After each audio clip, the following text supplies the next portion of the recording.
சென்னையில் நேற்றிரவு முதல் மிதமான மழை நீடித்து வருகிறது. அதே நேரம் சென்னை மற்றும் அதனை சுற்றியுள்ள 3 மாவட்டங்களில் பள்ளி கல்லூரிகள் செயல்படும் என அறிவிக்கப்பட்டுள்ளது. கூடுதல் விவரங்களை நம்முடைய செய்தியாளர் லிபிகாவிடம் கேட்கலாம்.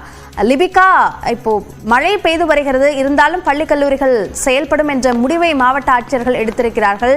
என்ன காரணம்?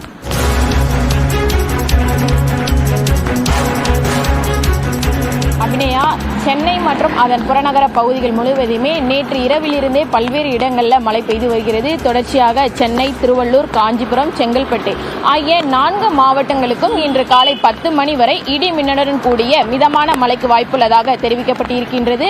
குறிப்பாக அதேபோன்று வேலூர், ராணிப்பேட்டை ஆகிய மாவட்டங்களுக்கும் லேசானது முதல் மிதமான மழைக்கு வாய்ப்பிருப்பதாக தெரிவிக்கப்பட்டிருக்கிறது. இந்த நிலையில் தொடர்ச்சியாக சென்னை, திருவள்ளூர், காஞ்சிபுரம், செங்கல்பட்டு ஆகிய 4 மாவட்டங்களுக்கும் இன்றைய தினம் அனைத்து பள்ளிகள் மற்றும் கல்லூரிகள் வழக்கம் போல் செயல்படும் என மாவட்ட ஆட்சியர்கள் தெரிவித்திருக்கிறார்கள். தொடர்ச்சியாக தென்மேற்கு வங்கக்கடல் பகுதியில் உருவாக்கக்கூடிய இந்த குறைந்த காற்றழுத்த தாழ்வு பகுதியின் காரணமாக பல்வேறு மாவட்டங்களுக்கு இன்று முதல் வருகின்ற 15ஆம் தேதி வரை கனமழைக்கான எச்சரிக்கையானது விடுக்கப்பட்டிருக்கின்றது. குறிப்பாக சென்னை, திருவள்ளூர், செங்கல்பட்டு, காஞ்சிபுரம் ஆகிய 4 மாவட்டங்களுக்கும் இந்த 15ஆம் தேதி வரை கனமழைக்கான மஞ்சள் நிற எச்சரிக்கை விடுக்கப்பட்டிருக்கிறது. இந்த நிலையில் நேற்று இரவிலிருந்தே சென்னை மற்றும் அதன் புறநகர பகுதிகளிலும் அதேபோன்று செங்கல்பட்டு உள்ளிட்ட பகுதிகளிலும் தொடர்ந்து மழை பெய்து வருகிறது. குறிப்பாக பல்வேறு இடங்களில் மிதமான மழை பதிவாகி வரக்கூடிய நிலையிலும் இன்று காலை 10 மணி வரை 7 மாவட்டங்களுக்கு மிதமான மழைக்கு வாய்ப்பிருப்பதாக சென்னை வானிலை ஆய்வு மையம் தகவல் தெரிவித்திருக்கிறது. இதன் காரணமாக தற்போது மிதமான மழைக்கு வாய்ப்பிருப்பதன் காரணமாக பள்ளி கல்லூரிகள் வழக்கம் போல் செயல்படும் என மாவட்ட ஆட்சியர்கள் தெரிவித்திருக்கிறார்கள். இருப்பினும் சற்று நேரம் போக கனமழை எதுவும் பதிவாகினால் பள்ளி மற்றும் கல்லூரிகளுக்கு விடுமுறை அளிக்கப்படுவது குறித்து யோசிக்கலாம், ஆலோசனை செய்யலாம் எனவும் மாவட்ட ஆட்சியர் தலைவர் அவர்கள் தரப்பில் இருந்தும் தெரிவிக்கப்பட்டிருக்கிறது.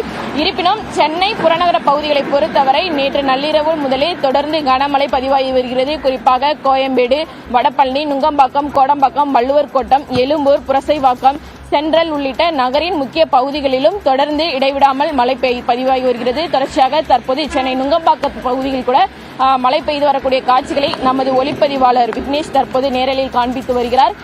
கடந்த 24 மணி நேரத்தை பொறுத்தவரை அதிகபட்சமாக சென்னையை பொறுத்தவரை 4.55 சென்டிமீட்டர் மழை பதிவாகியிருக்கின்றது. தொடர்ச்சியாக அதேபோன்று பல்வேறு இடங்களிலேயும் அதிகபட்சம் நந்தனம் ஒய்எம்சிஏ பகுதியில் 4.55 சென்டிமீட்டரும், அதற்கு அடுத்தபடியாக அண்ணா பல்கலைக்கழகத்தில் 4.4 சென்டிமீட்டர் மழை பதிவாகியிருக்கின்றது. மீனம்பாக்கத்தை பொறுத்தவரை 3.96 சென்டிமீட்டர் மழையானது பதிவாகியிருக்கின்றது.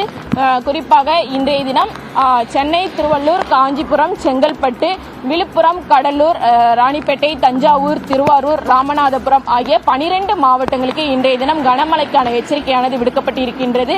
தொடர்ச்சியாக இன்று காலை 10 மணி வரை 7 மாவட்டங்களுக்கு மிதமான மழைக்கான வாய்ப்பிருப்பதாகவும் சென்னை வானிலை ஆய்வு மையம் தகவல் தெரிவித்திருக்கிறது. அபிநயா, சென்னை, காஞ்சிபுரம் உள்ளிட்ட இந்த பகுதிகளில் மழை தொடர்ந்து பெய்து வருகிறது. 10 மணி வரைக்கும் மிதமான மழைக்கான வாய்ப்பு இருப்பதாகவும் சொல்லப்பட்டுள்ளது. இருந்தாலும் பள்ளிகளுக்கான விடுமுறை அறிவிப்பு சார்ந்த முடிவுகள் மீண்டும் ஆலோசிக்கப்படலாம் என்றாலும் சில மாணவர்கள் அதற்கு முன்னதாகவே பள்ளிகளுக்கு புறப்படுவதற்கான வாய்ப்பு இருக்கிறது.